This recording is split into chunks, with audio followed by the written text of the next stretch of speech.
And welcome back to Hannity. President Obama's arrogance was on full display yesterday when he nominated former Senator Chuck Hagel to be the next defense secretary. Now, while there are numerous reasons why this would be a disastrous move for the country, one thing is for certain. Hagel is not a fan of our closest ally. Now, after hearing about our commander-in-chief's controversial pick yesterday, the Emergency Committee for Israel, they released this ad. Watch this. Secretary of Defense Chuck Hagel? President Obama says he supports sanctions on Iran. Hagel voted against them.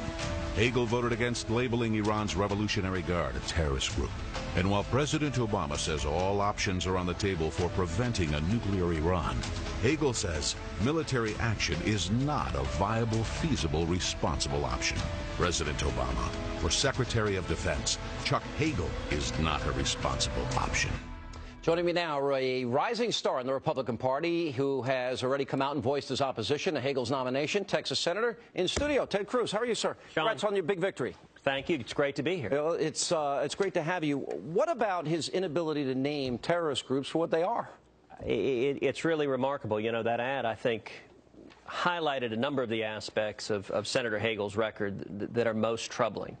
You take, for example, a vote on designating the Iranian Revolutionary Guard as a terrorist group. Now, at the time, the Revolutionary Guard was sending explosively formed projectiles into Iraq, and they were being used to kill our service members. That's the definition of terrorism.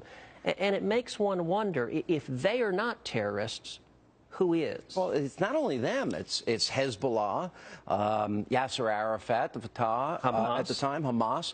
What about these issues with Israel? He actually even talked about a starting point. He accepted the Saudi peace initiative, which would have forced Israel to return the Golan Heights, the West Bank, much of Jerusalem, which would mean they'd have indefensible borders. And then his statement about the Jewish lobby intimidates a lot of people up there.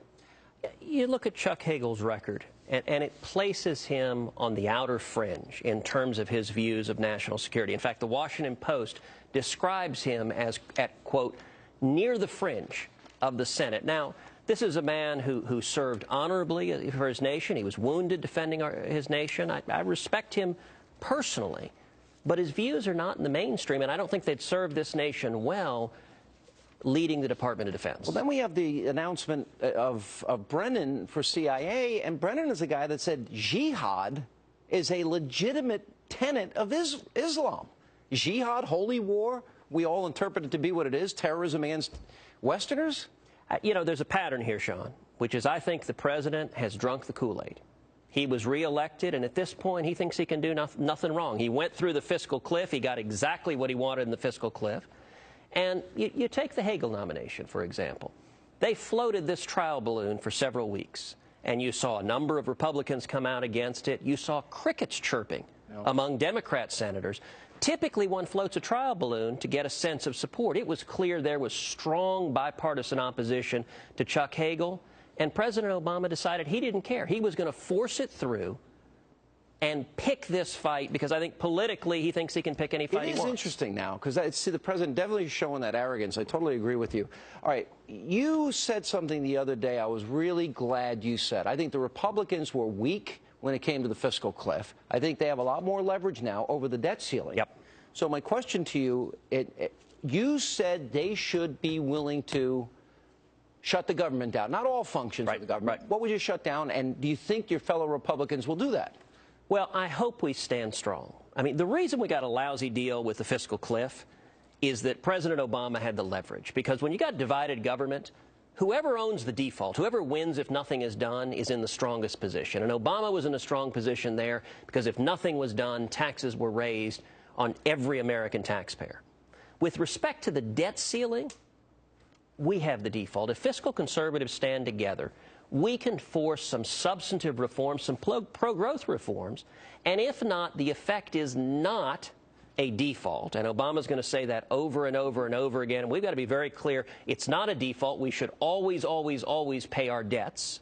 But what the effect would be is a partial government shutdown, and we've seen that before. We saw it in 1995 with Republicans in Congress. And it worked. We got to a balanced budget for the first time. Year after year after year. All right, let me ask you, there seems to be this trial balloon. I'll talk a little bit more about it in the next segment. And if you look at Article 1, Constitution says all legislative powers herein granted shall be vested in Congress, etc. And then it goes on, Section 7 is very clear, spending is in the House of Representatives. Yep. Seems they're floating this trial balloon that they want to use the 14th Amendment, Section 4, as the debt.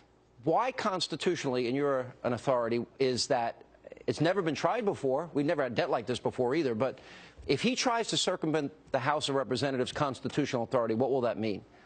It is part and parcel, unfortunately, with a pattern this president has demonstrated from the first term of repeatedly disregarding that document. I have to say, as a constitutional litigator, it warms my heart to see you pull out a copy of the Constitution. Right there, from the Heritage Foundation. I carry it with me everywhere. So, you know, we saw in the first term the president repeatedly ignore the constraints of the Constitution, ignore the constraints of federal law to implement his agenda. And I think in the second term, that's only going to get worse. Because he's arrogant.